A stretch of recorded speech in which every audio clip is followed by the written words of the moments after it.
On today's DNVR Broncos podcast, we are wrapping up the final practice mandatory minicamp, and we're going to break down the risers and the fallers of minicamp this week, and it all starts now.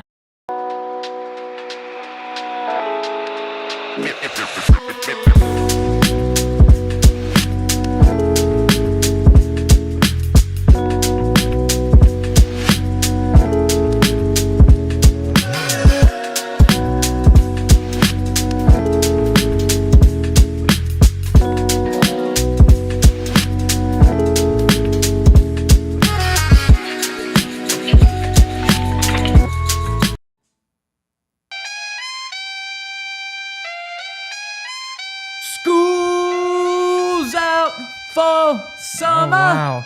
That's Broncos today, baby. They just wrapped up their final day of minicamp, and they are on summer break. And we were at the Broncos' final practice of minicamp, final practice of the offseason, and we're going to break down the DNVR Broncos podcast. Henry Chisholm, Zach Stevens, we got you here, and Dion with us behind the camera, ready to rock and roll our way to summer break. Wow.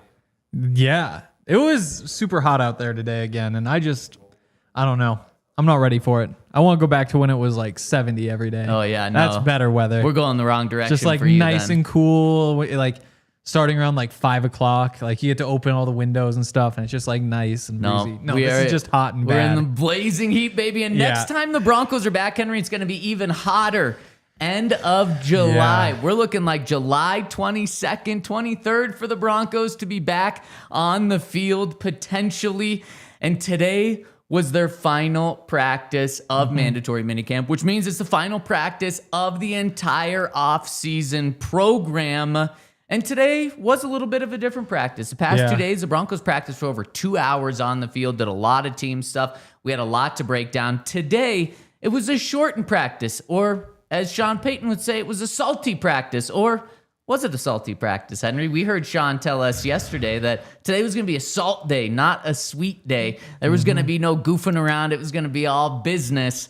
Did it feel like that? Well, as soon as practice ended, the snow cone got pulled up. So I would say that would indicate sugar. Yeah. But yeah, it was shorter, so you got to give him that. That was an easy day. Which makes it sweeter. This was more of a sweeter day than Sean Payton was leading on. But they did practice. But I would say if like a big, long practice means a salty, I guess, is what Sean Payton was kind of trying to say. This was a low sodium practice. There wasn't much punch to this one. Was there one team period? Two, maybe? But two short ones? Just one. Just one team period where what? The past couple of days, there's been 3 or 4. 4 this week, yeah. 4 3 this last week. So it was a shorter practice. There's still some takeaways, but as you said, Henry, Sean Payton did reward the team with what? 4 food trucks out there? Yeah, which is what they've done the past couple years. And I think they're actually the exact same food trucks. I could be wrong, but in looking at them, they all looked very familiar. The Snow Cone one definitely. But yeah, I wonder what the thought process was. I wonder if some of it was like, hey, we made it this far. We've seen a couple injuries, I guess, but nothing all that major, nothing that seems like it's going to linger. If you just get out of there quickly, you can keep everybody healthy. On top of that, like the rotations were interesting today. Like you didn't see quite as much from some of the big guys. So you're like, oh, okay, like maybe this is for them in particular. Just, you're good. We're going to hear from Sean Payton later in the show after practice today. But Henry, one of the things he said was when he was with Bill Parcells, and this was kind of a little different of a conversation, but he said, when I was the quarterback and receiver coach under Parcells told him, hey, in the offseason, if one of our receivers pulls a hamstring, we're going to have a new wide receiver and quarterbacks coach, meaning don't you get these guys hurt. And that's kind of been Sean Payton's mindset this entire offseason. But Henry, since we're talking about injuries, we got an update on some injuries today because to wrap up mandatory minicamp, we did not see Devon Vele out there for all of mandatory minicamp, which was this week, but we did see him in OTAs. We're going to break down the entire offseason tomorrow, our biggest takeaways from that. But Devon Vele missed all of mandatory minicamp, and It doesn't seem to be a big deal, according to Sean. He was asked about this injury on Tuesday. He said, nope, no worries there, no concerns. He was asked about it today, and we don't know if it's an injury or not. He may have given a little bit of an indication that it was more so of an injury than like a family matter off the field. But he said he's going to be ready to go, full go, by the start of training camp. Yeah, it's good news. Sounds like A.T. Perry, I guess you guys will hear, but A.T. Perry's the only guy who might miss the first week is what they said. Which is an update, because as soon as you start seeing other guys wearing A.T. Perry's number, you wonder if there's something big happening. But nope, A.T. is just hurt, and even his injury seems like one that's going to be no big deal. It's kind of interesting. We haven't seen A.T. Perry out there all offseason, right? I believe that's correct. So we haven't seen him for a long time. And Sean says that he's only going to miss potentially 1 week of training camp. So that is good news there. What are some other takeaways that you had from today, Henry? Honestly, today's practice is one that makes me think of, after thinking, like, you go through, you take notes, you get every play that happens written down in the notebook, and then you get to this point and you're like, I don't know that all that much has changed. Like, there's a couple things that are interesting with rotations that we can't talk about, but even those, like, for example, if the rookies are working with different groups than you expect, you're like, yeah, I guess at this point you don't necessarily need to be pushing any rookies up to the top. But in terms of the on-field stuff, like today, Troy Franklin made a catch in the middle of the field, ran a long way, probably wouldn't have been a touchdown. You never know, though. Like, might have been a touchdown. Trent Sherfield, he also has a big play, very similar, actually, middle of the field. He was still on the move and then turned upfield. Also probably not a touchdown, but who knows, had a chance. You have Caleb Lohner make a catch, and I think we might have talked last week, potentially. I think it was last week. There was a big cross where he gets his fingertips on it, can't quite bring it in. You're like, well, you're the catch radius guy. Those are the ones that make you special. You need to make those. Today, he made that exact same catch coming back the other way. And so, then you go through and say, like, okay, Troy Franklin, good. Also, Trent Sherfield, good. You also have said in the past, like, Devon Bailey on the field this week has been good. Cortland Sutton, good. And all of a sudden, you start going through everybody. And maybe the takeaway is that just about everybody who has a chance to look good in these sorts of practices has had their moments. And I guess maybe that's a good thing, but also I left practice thinking, I don't know that I saw all that much that I say, like, oh, this guy is now going to be a star. Outside of maybe a Q Robinson. Even then, though, when you're going up against undrafted guys a lot. Yeah. Maybe you don't read too much. From today, I mean, one of the guys that you mentioned was my biggest takeaway, and that's Troy Franklin. And he has had a great week this week. Capped off with today, you talk about it, Bo Nix in the only team period that Bo and Troy had. Bo drops back in the pocket. The pass rush is coming from the outside, so he steps up, kind of sidearm, just rips a ball, 10, 15 yards down the middle of the field. Troy Franklin's doing a little crosser, catches it in front of the safety. And Henry, I think he might have been gone. He might have turned on those jets and just sped off. Yep. But what I've been so impressed with Troy is he doesn't just seem like a burner. And Sean Payton, 2 days ago, pointed to his speed and explosive plays. Today, we're going to hear from it. He pointed to Troy's ability to be an explosive playmaker, and certainly he can. We knew that was one of the main reasons they drafted him, along with the chemistry with Bo. But I've been impressed with, he just looks like more of an all-around receiver than last year. And one of the big things about it is he's bigger. He's not a tiny wide receiver anymore. He looks like he's added muscle. He's 6'3". Yep. He's got he's got height to him, and it seems like he's added to his body to kind of fit in and grow into that 6'3" frame. And I think it really shows on the field. Maybe it's the number 11 that's helping a little bit instead of wearing 16. But I'll tell you what, I've been really impressed with Troy. His hands. One of the big issues with Troy coming out, one of the reasons he fell to the fourth round, was he had some questionable hands in college. Last year during training camp, we saw it. We saw it a little bit in the season.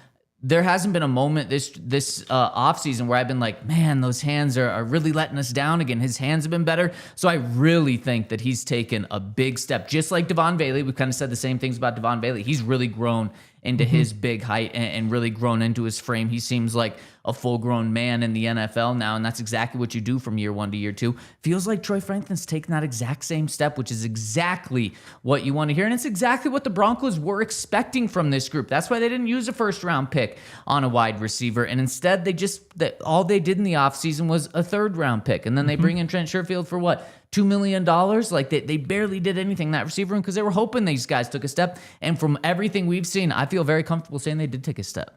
Yeah, no, definitely. And I think I'm trying to pull it up because I realized I'd never looked at Troy Franklin's full season receptions chart.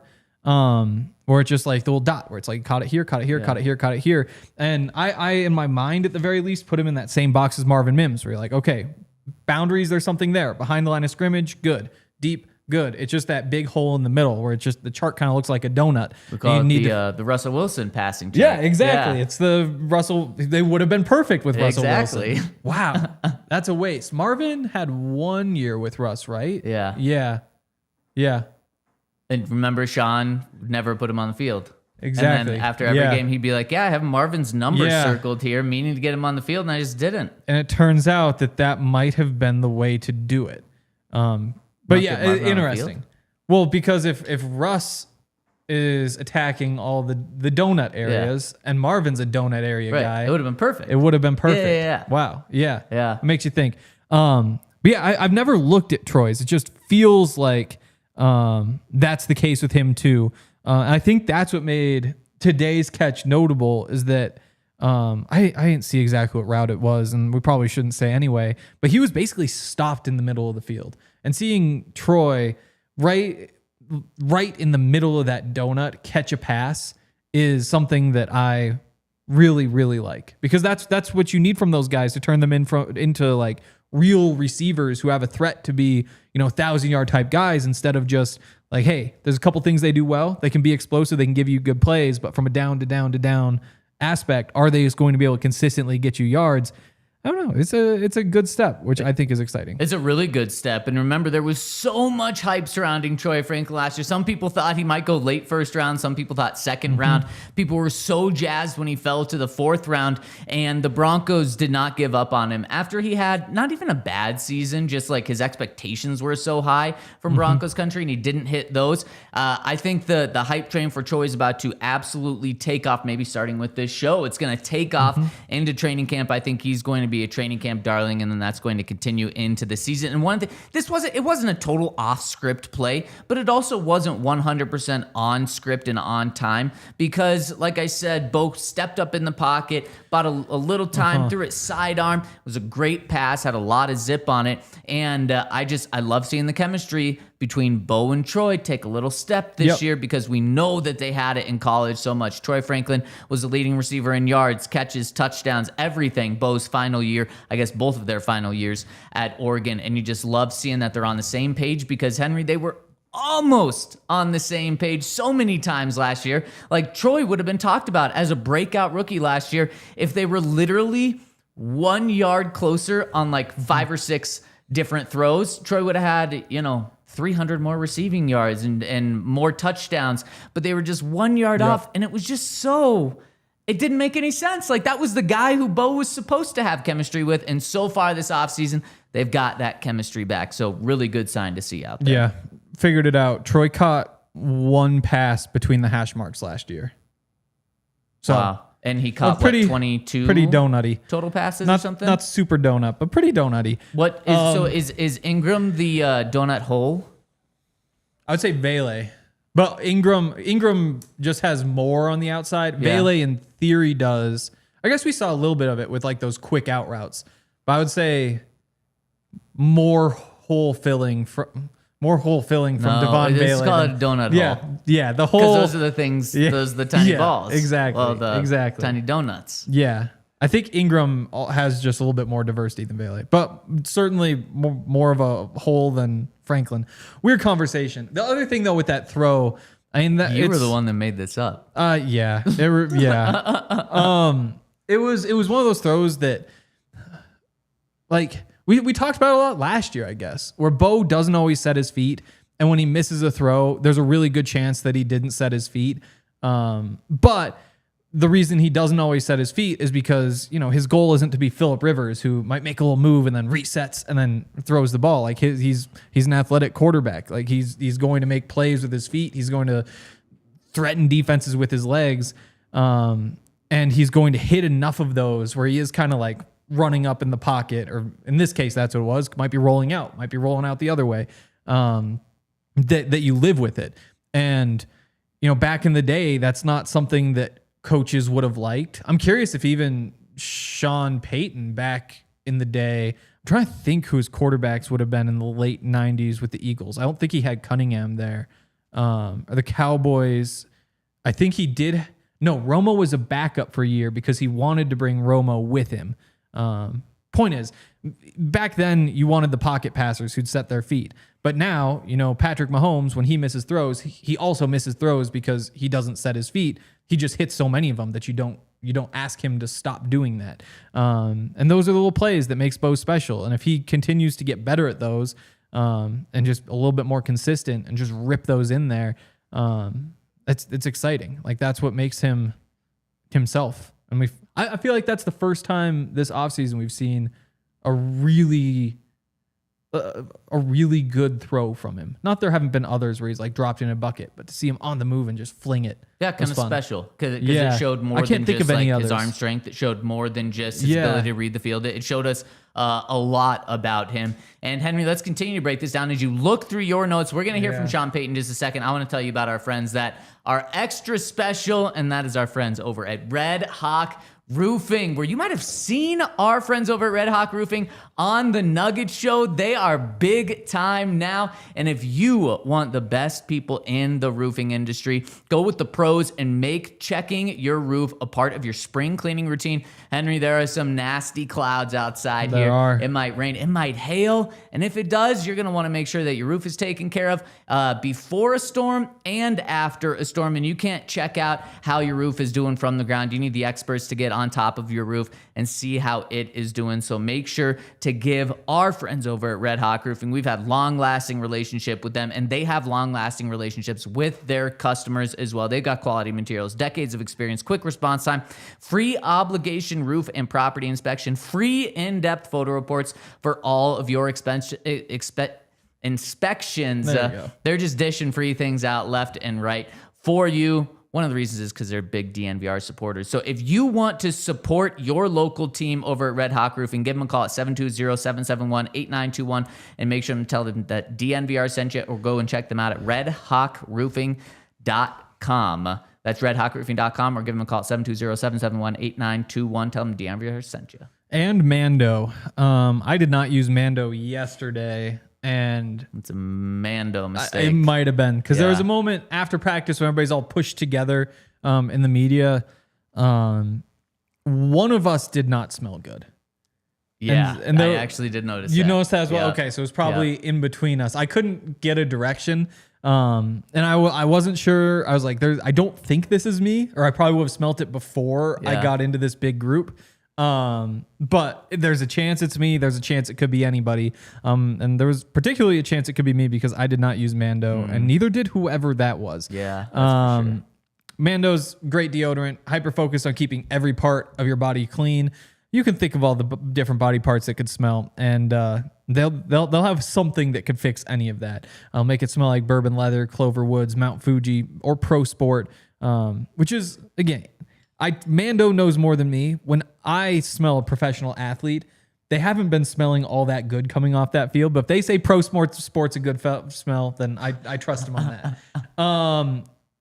Mando starter packs perfect for new customers. Comes with a solid stick deodorant, cream tube deodorant, 2 free products of your choice, like mini body wash and deodorant wipes, and free shipping. There's a notification the Rockies are down 2-zip in the second. As a special offer for listeners, new customers get $5 off a starter pack with our exclusive code that equates to over 40% off your starter pack. Use code DNVR at shopmando.com, shopmando.com. Please support our show and tell them we sent you. Smell fresher, stay dry, and boost your confidence from head to toe with Mando. And speaking of support, want to give a shout out to everyone that's tuning in with us today. We've been going at different times this week, and the support has been awesome. It can always be a little better, but we appreciate everyone that's given us the support. Hit us with a thumbs up.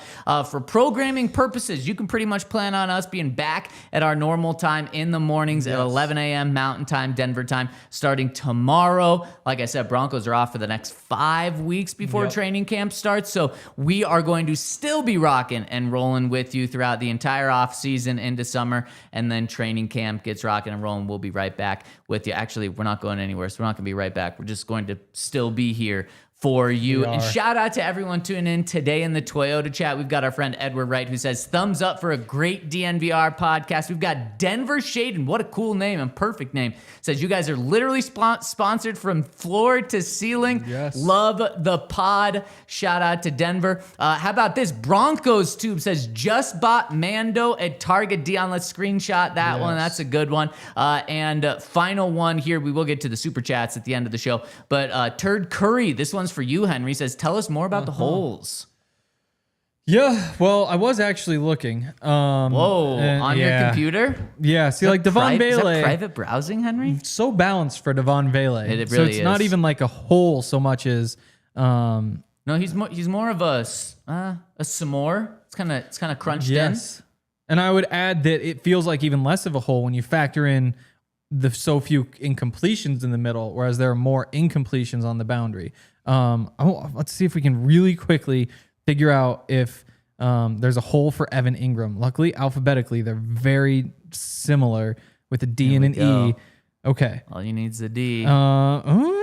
Potentially more hole filling from Engram than it was from Vele.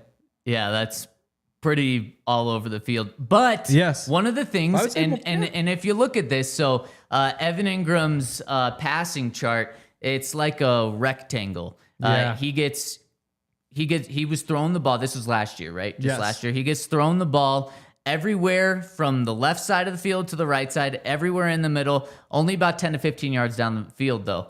The beyond 15 yards is pretty much open. And we found out from Evan Engram that was a selling point that Sean Payton had from him when he told Benny Fowler that Sean told him he's going to be more of a vertical threat this year. So there's going to be no holes on this. It's not going to be a rectangle. He's just going to be covering the entirety of this passing chart. Henry, speaking of what we learned about Evan Engram this week, it was fascinating because yesterday Joe Lombardi said, like, we haven't had him out there for team periods. He's dealing with a little injury. And it's like, okay, something going on there. But we found out from Sean after that everyone, maybe except for A.T. Perry, is supposed to be full go for training camp. So that'll be good to see. But with Evan Engram, every single practice that goes by, it's just like, okay, he is your slot wide receiver. And a receiver that can play on the outside too, but he is your slot receiver. Mm-hmm. I saw him line up at tight end for a rep today and a passing drill. No, not natural. He's a slot receiver, and the Broncos are fully leaning into that, and I absolutely love it. Yeah, totally. I had some good stats. Like when Greg Dulcich was here, I want to say 70% of the time he was lined up in the slot and 30% in line. But unfortunately, I have too many notes that have Dulcich in them to find that number quickly. Yeah, I bet. Yeah, but I think it was 70-30. And with Engram, it might be even more. And I wish we could say more about what they're actually doing at practice. But when he is in line, they have some creative things that they do that make me think like, that's not what I would have done if I had him in line. Which that doesn't help anybody listening at all. I can't find a good way to hint at it. But I would take, so you said Dulcich lined up in line 30% of the time. Yes. I'll take the under for that for Engram this year. I'll say he's lined up as a receiver essentially more than 70% of the time. Yeah, it's a good bet. And I think the big question is, what do you do in your running situations? And that'll probably define which side of that boundary he's on, because I guess there is the opportunity you could keep him in the slot and he's a good blocker there. But if you assume that the defense is treating him like a tight end and playing a linebacker or safety, you're not gaining an advantage. And that's why it would make more sense to like put a Devon Vele there, get a cornerback on him because I trust Devon Vele to block a cornerback more than I trust Evan Engram to block a linebacker safety. So you'd assume if you're going to play him, you play him in line. But is he one of your 2 best blocking tight ends? The answer is probably no. And you want to keep the defense honest, do those sorts of things so that you're not just giving him a total tell. But I'm curious to see what they do. I mean, there's all the different situations in football. There's a 3rd and shorts, there's a 3rd and longs, there's a 2nd and shorts, 2nd and longs. And he's going to be a big piece of the offense. But I'm curious whether it's the 80% of the time he's on the field, whether it's the 65% of the time he's on the field.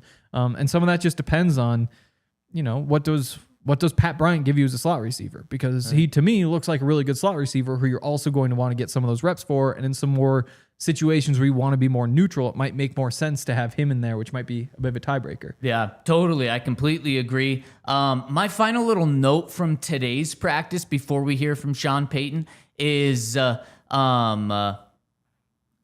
we did not see J.K. Dobbins do any drills today, which is a bummer, but we're going to see him full go come the start of training camp. And Henry, the way it sets up right now is it is a 2-back or 2 running backs by committee. They're going to be split in time. I think it's going to be pretty close. I think RJ is going to have the lead going into training camp, but JK as a vet coming off his best season in the NFL, the guy that averages over 5 yards per carry anytime he touches the ball. I think he is going to have an opportunity to gain the majority of those reps, and I think it's just going to be a 2-headed race there with the others quite far behind, probably competing for roster spots right now. Is that how you see it going into camp? Yeah.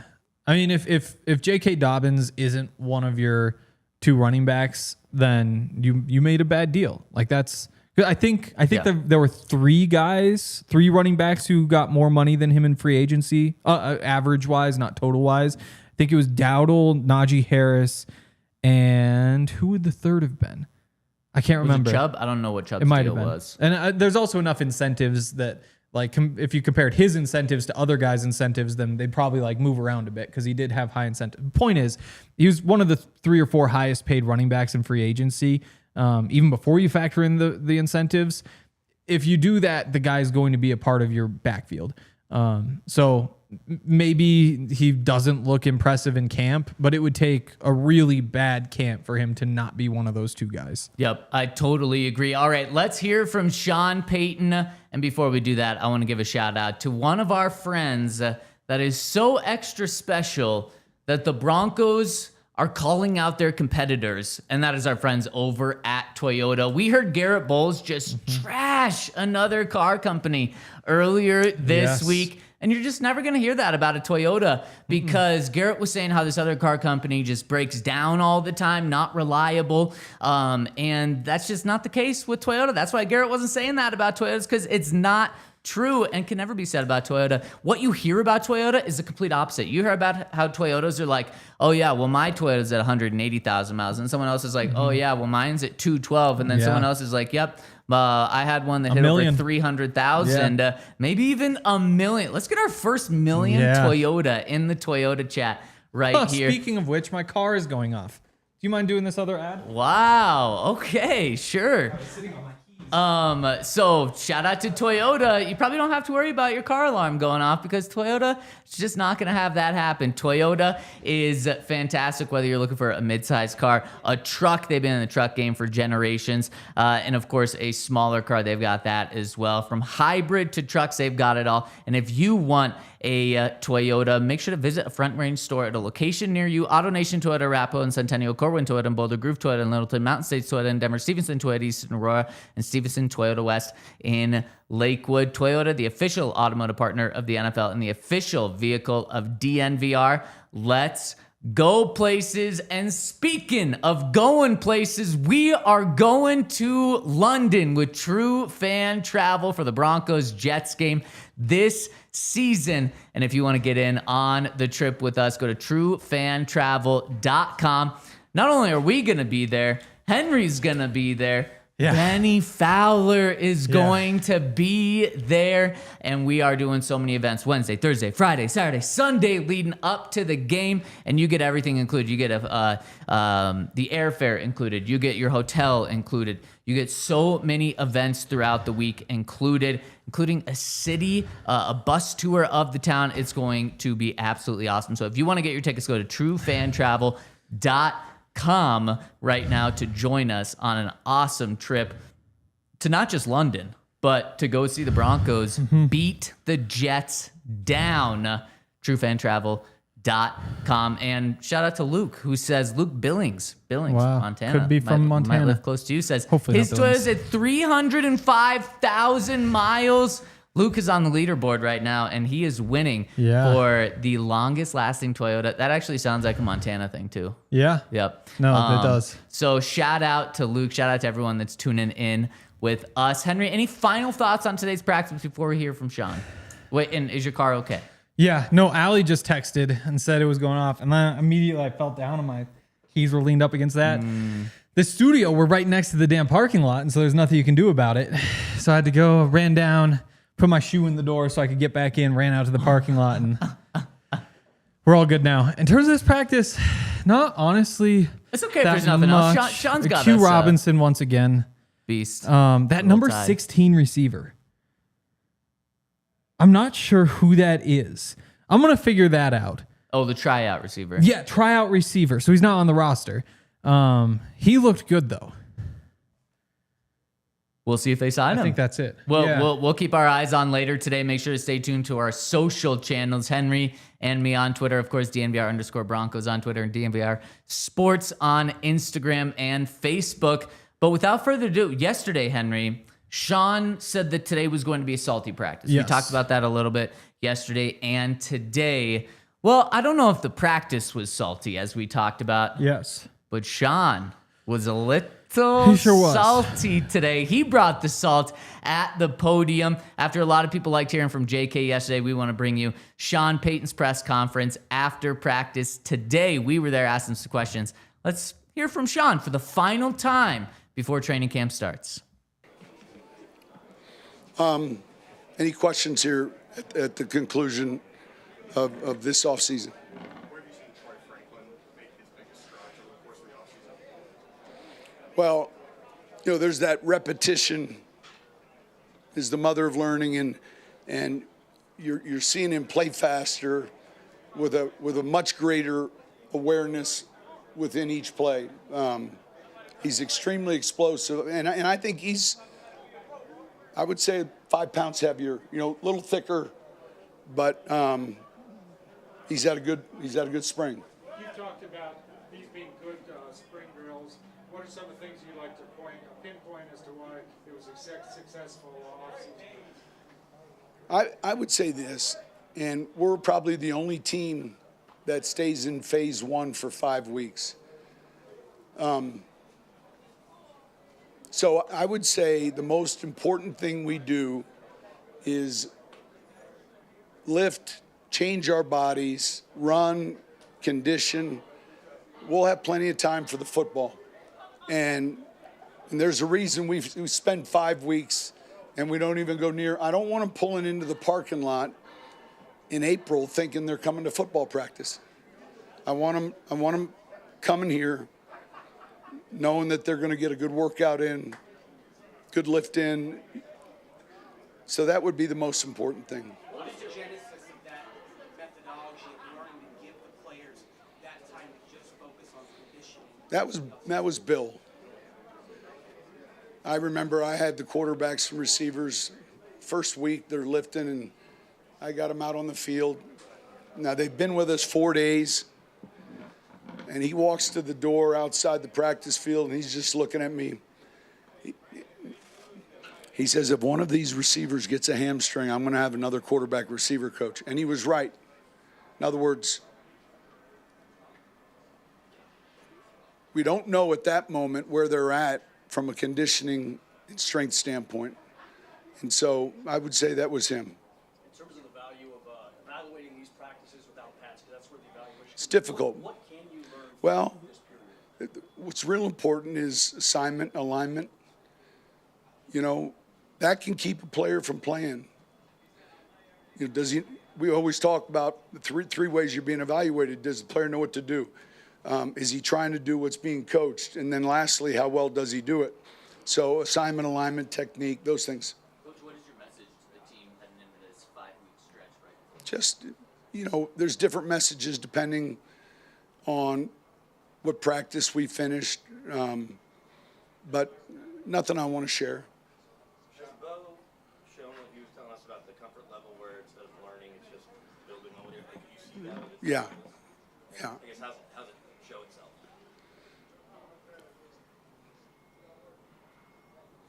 Less pause, less hesitation with the play call in the huddle. Less pause, less hesitation in the pocket. He's playing fast, and again protecting the ball. He's hard to sack. He was hard to sack in college, so you're seeing him play faster with more confidence. Sean, what have you seen from Reed Burkhardt the last couple of years, his ability to evaluate talent and his role in being assistant GM? Yeah, look, he's real important to our process. We got a good group. This must be a Reed warm and fuzzy article getting ready to happen, but I'll help you out with it. All right.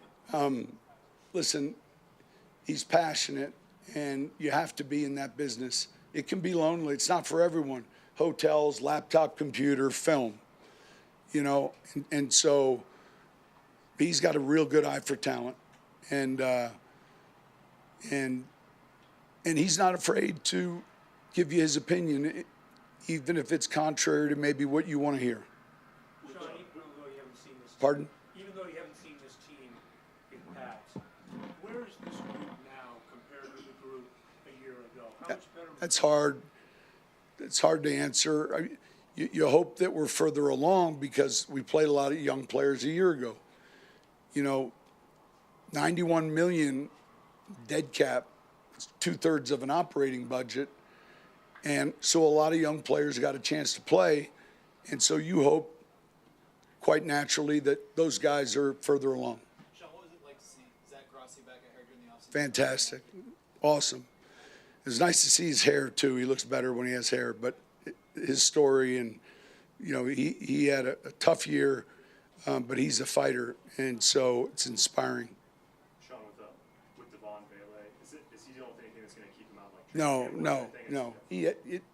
He's going to be full go, start a training camp. Everything's good. We should be, that's it. That's it. Did you hear me? Okay. That's what that's it means. That means it stops.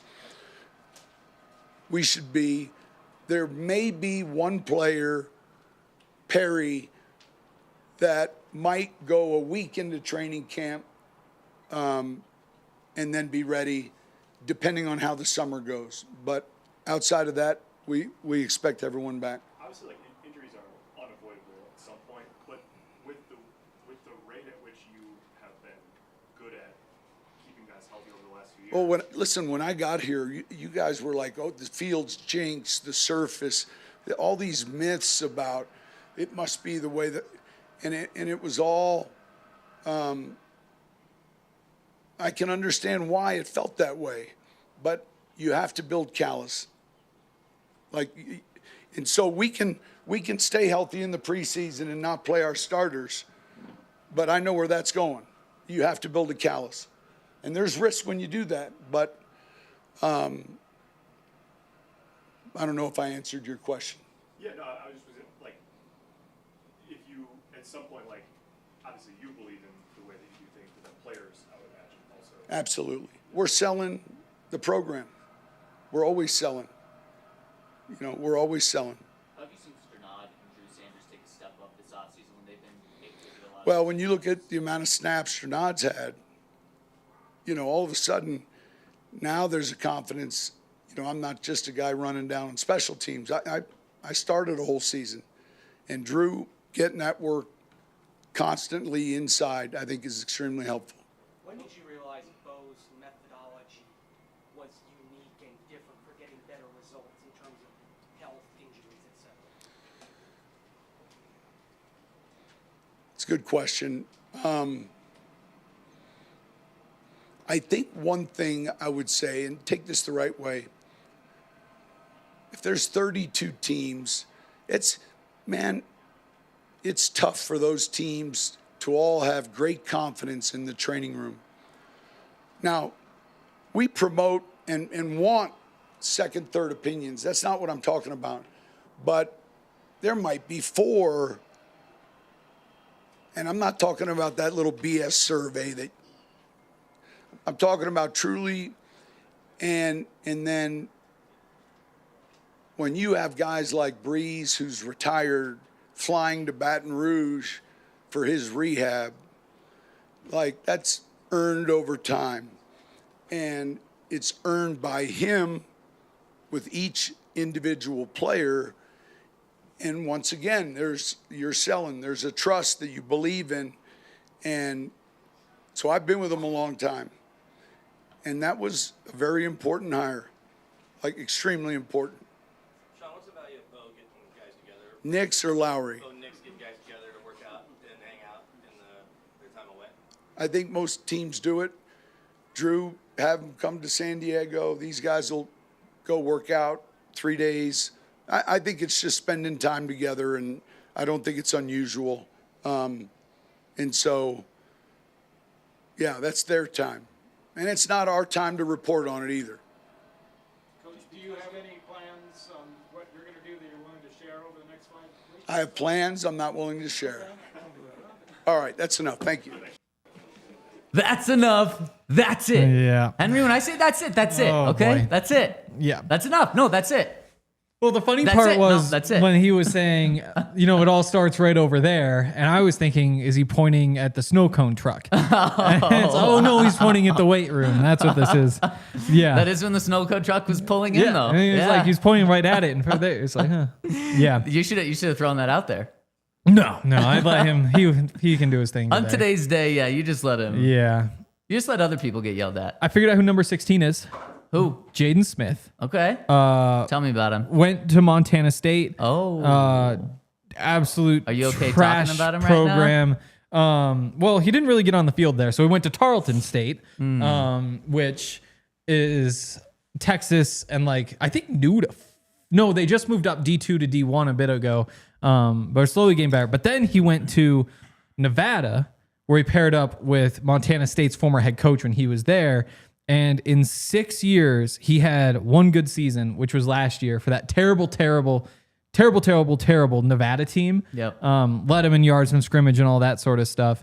But yeah, no, he's a monster. He's 6'6", and he had that awesome play up the sideline today. Just big and fast. Fast being a question because according to Nevada Sportsnet, he told them he ran a 4.5 flat at his pro day. The numbers I'm seeing elsewhere are more in the mid 4.6s. Yeah. So you can either trust him or you can trust the shady websites that have those details. But that's who made the play today. Boom, there you go. So whoever asked in the Twitter chat, there were a couple of people. Henry did the digging when we were hearing from Sean right there. So good work there, Henry. I loved what he said about Bo. There's less pause, less hesitation in the huddle and the pocket. He's playing fast. You're seeing him play faster with more confidence. That's exactly what you wanted to hear in the offseason program and take that step from year 1 to year 2. If that continues in the season, and I have no doubt that it's going to continue, that is how no sophomore slump happens. That is how you take a jump from 30 passing touchdowns to 35, 40 passing touchdowns, from 12 interceptions to 8 interceptions. And if that is the case, watch out the rest of the league, because this is going to be such a dangerous team. And I believe that's going to happen. I believe this team is going to be dangerous. And from what I've been hearing and what we've seen on the field, what we've seen from Sean this offseason, Sean has been extra salty to the media, to players, to coaches, to the front office, to everyone this entire offseason. And that's how he operates when he believes that he has got a really good team. And he's going to be extra hard on players when they're winning. And he's going to be worse to be around when they're winning than when they're losing, because that's how that old school Bill Parcells operates. And he's told us, if things are going well, sometimes you have to create an emergency. And so he's going to do that. And that just is another sign that he truly believes that there is very high expectations with this team this year. Yeah. I mean, it depends on, it's like what he said about what is his message to individual players? It depends on the players because they're all in different situations.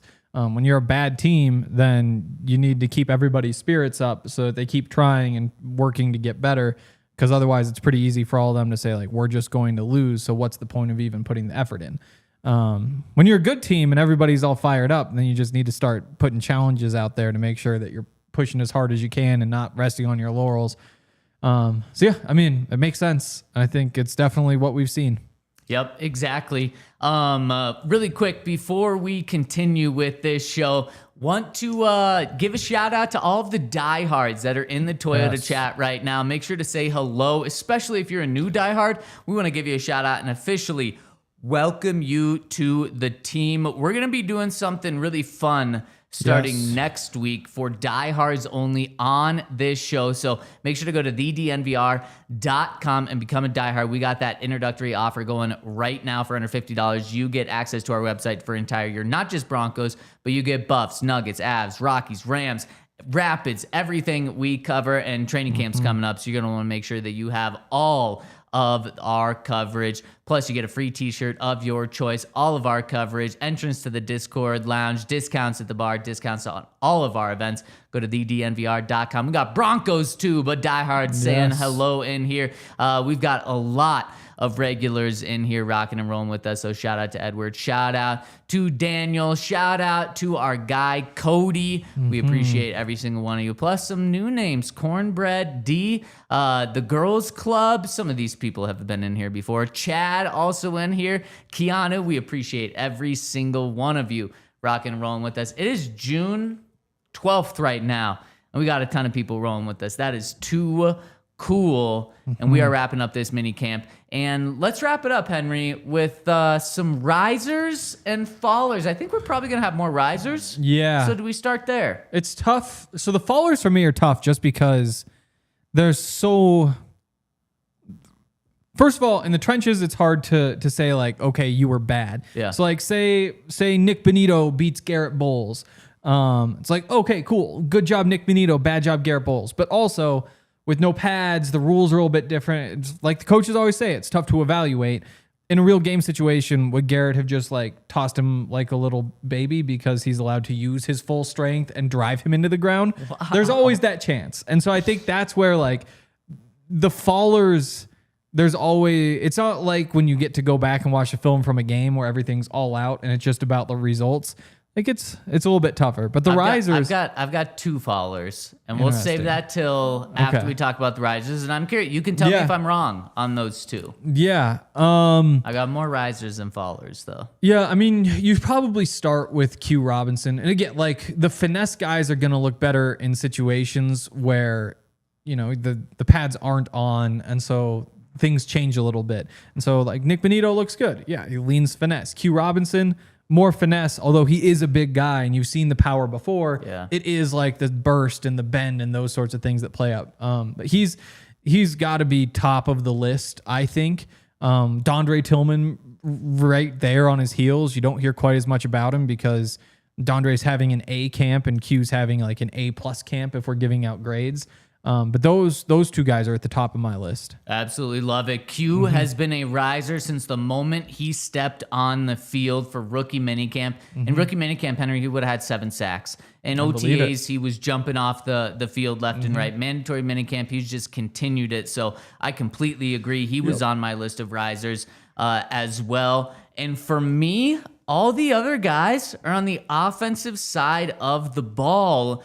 And for me, it starts with J.K. Dobbins. I mean, the biggest riser because he didn't have a job on Tuesday morning, and then he just got $2 million guaranteed, plus $3 million more in incentives, essentially. He can make up to $5 million. His life took the biggest rise this week. And then also on the football field, I mean, he's instantly, with the contract they gave him and what I think the role he's going to have, he's at worst the Broncos' number 2 running back. So he flew up the depth chart, and he's a guy that I think, when healthy, is going to have a major role on this team. So JK, congratulations. You just took a $2 million rise this week. Yeah, that's pretty good. It's tough to choose a receiver. Again, like maybe Trent Sherfield's the answer just because he was kind of put in his separate group in terms of like he's your sixth receiver. He's going to get a jersey because he plays good special teams. Maybe he winds up getting like a couple opportunities. But with all these other guys, how do you justify putting him on the field? And then you look and you say, like, I mean, you can't play him against the threes is one thing we learned, because if you do that, he's just way better than any of those guys. Like, he has 1,000 career NFL receiving yards. He's just at a different level. And while plan A is certainly, Troy Franklin looks like 1,000-yard receiver. You got to get him out. The Devon Vele is on his pace for 1,000. You just can't justify it. When you run Trent on those crossing routes and let him get up to top speed, it may not be a starting NFL receiver, but there's a reason why he just kind of keeps sticking around and getting a couple snaps here and there and does pretty well with them. So I've got two other receivers that I think took a rise this week specifically. We talked about him already, but Troy Franklin, the rise that he took this offseason, but specifically this week, I think he is really gaining momentum toward training camp. We talked about the one play that he had today and just the way that he carries himself. He's bigger, he's stronger, probably just as fast as last year, bigger, and it just looks like he knows what's going on. Remember the stories of Troy Franklin from last year's offseason, Henry? He was getting MF'd left and right for essentially not knowing what he was doing. And Sean today said alignment can hurt you and can get you off the field. I don't know if that's exactly what it was with Troy last year, but it was a concerning offseason for Troy, just getting yelled at all the time. I haven't noticed that at all this offseason. So that's got to mean great things from the mental side of the game from Troy. So I think he's really rose this week in mandatory minicamp. And then one other receiver that's taken a jump, Evan Engram. The Broncos slot receiver, Evan Engram. I just continue to like what I see from him as a receiver. See, I go the other way on him. He was on my... Wow. Because, again, it's that 7-on-7 drill, because he's not doing the team stuff. Right. The 7-on-7 drill yesterday, when Bo was looking his way a lot in those 7-on-7s. Yep. Which is interesting. I also wonder if that would be the case if Evan was doing the team drills, or if Bo was just like, this is my opportunity, so I might as well try to get to him here. Brandon Jones, no, maybe it was Tuesday's practice. Brandon Jones had 2 pass breakups against Evan Engram in those 7-on-7s. Yeah. That's why Brandon Jones to me is a riser. Yeah. Evan I like Engram that. is a tough one for me. I like Brandon Jones being a riser. I'm just seeing the vision that Sean has for Engram, and I absolutely love it. I think he's dynamic. You're right. Brandon Jones got the best of Tuesday. I don't even know if it was Engram of just the play. He made 2 great plays there. So Brandon Jones probably a riser as well. It's just hard to give risers on defense because his defense is like already at the top. I guess they're just breaking through the roof now. So in that case, they're going to need to call Red Hawk Roofing to fix the roof because the defense is already breaking through the roof right now. And no one's actually on the floor. The floors at Broncos are looking good. They must have those Empire Today floors over there. Another guy that I want to give some credit to for being a riser is RJ Harvey on the offensive side. He just continues to establish himself as the guy. I truly think if Sean Payton didn't go with a 2-back system all the time, that the Broncos may not have signed J.K. Dobbins because they would have felt so comfortable going 80 or 90% with RJ Harvey, with what he showed, and because that's what practices have looked like. He's been that dominant and that far ahead of the other running backs. So now that's not the case with JK in the building. I think those two are going to be very close. But for a rookie, he's been very impressive. Not just like what he's been doing on the field, but clearly the mentals that he's been showing too. Yeah. It's another one of those like speedy guys, bursty guys in a mini camp type environment. That's what stands out. It's like when he gets up to top speed, he's the fastest of the running backs who are out there. When he makes those little jump cuts, he's the quickest or most explosive of any of those running backs. And that's where, like in this environment, plays up. So yeah, he definitely did that. Pat Bryant has to be in there. Yep. It's just the middle of the field. The plays that they can run for him, they're the same plays that you see him run for Michael Thomas back in the day, where you're just like, yeah, that's, especially when you hear about Bo, everything speeds up, you can play faster, ball's getting out quicker, all that sort of stuff. To me, that's that means you're lining up for Pat Bryant. Like that's what he's best at as well. So I think he's on my list for sure. Yep, I like that a ton. Any other risers that you want to give a shout out to, Henry? Probably not. Okay. Yeah, I really like those linebackers. All the linebackers from like Sternad and Sanders down to like JB Brown and all those guys. They're just making plays over and over. Lavelle Bailey had the pick. Those linebackers look really good. Yep. Love that. A couple of guys maybe didn't have the best week this week. Tell me if I'm wrong on this. I'd say Audric Estime, Henry, and maybe the rest of the running backs, specifically him. I think they really were hoping that he was going to take that jump and be the running back too. The fact that they bring in an outside running back, pay him money, and it's clear that there was a lot of separation between the rest of the running backs and RJ Harvey, and now it's pretty clear there's going to be a big separation between the 1 and 2 running backs and the rest of the group. Not the best sign for those running backs, specifically Audric. I hope he's able to turn it around because I do really like him. But probably not the best week there. And then the second guy who just simply wasn't a good week for, Devon Vele was trending toward the moon in OTAs. He was looking so good physically out there at the practice field doing everything right. He just looked like he was becoming that guy, like a bigger Tim Patrick that could maybe do even a little more than Tim. And then just missed all of this week. Hopefully, like Sean said, he's full go for camp and he just picks up where he left off in OTAs. But man, I guess he's a faller because he was just on such a great trajectory in the first couple of practices that we saw. So the good news is he can totally just catch right back up and pick up where he left off in OTAs at the start of training camp. Just we'll be keeping our eyes out for number 17 on the field when training camp starts. I'd throw the tackles in there if I had to pick somebody, just because I mean they were losing. But again, non-padded practice, those guys are not going to look like stars against speed rushers, especially when it's Nick Benito and everybody else. So it's not something I'm really worried about. But if you're saying who had a bad week, because it's not the receivers, it's not the running backs to me, it's not the pass rush was great. You're right. So it's not even really the interior of the line. Like guys got through, but even if, especially this week, like Eni Uzurike was a little bit quieter this week compared to the last couple weeks.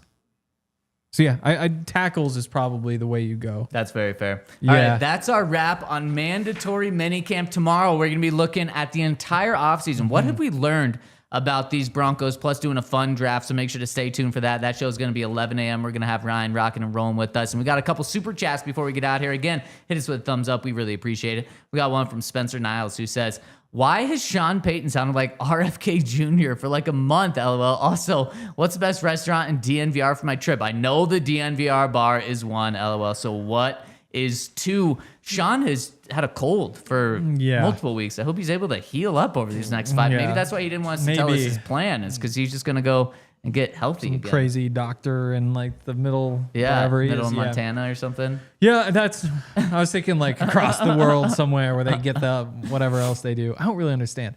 Henry, best restaurant? Legal Pete's is the go-to, especially if you're going to a Rockies game or something this week. If you are going to, a month from now. So his trip, if it's in the summer, which I believe it is, Illegal Pete's patio. My goodness, get the queso, chips and queso. Get the queso on the nachos. Of course, you have to. Get the quesadilla. Anything with cheese, queso, cheese is a go-to at Illegal Pete's. So shout out to Spencer. I also get a burger at My Brother's Bar. That's what it's called, My Brother's Bar. Yes. Alan says, Troy Franklin will be wide receiver 2 by halfway through the season and will have over 1,000 yards. Why haven't we heard much about Jahdae Barron? Hopefully you're right about Troy. Jahdae, not a lot of plays being made. I remember one play he made, but I can't remember what it is. And I saw this super chat come in, and I couldn't flip through my notes and find it. But there was like one pass breakup or something that he did that I remember thinking like, okay, there we go.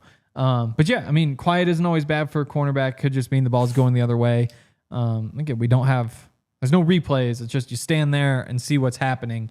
And just didn't do all that much this week. Offensive line and cornerback are probably the 2 toughest positions to really stick out during this time of the offseason because you're not going to see Garrett Bowles pancake block someone. That's just it's not really allowed. And when it comes to cornerbacks, have we talked about Pat Surtain a lot this offseason? No, not at all. No, there was that one play. Somebody got him, right? I don't know. I think it was the first of the practices.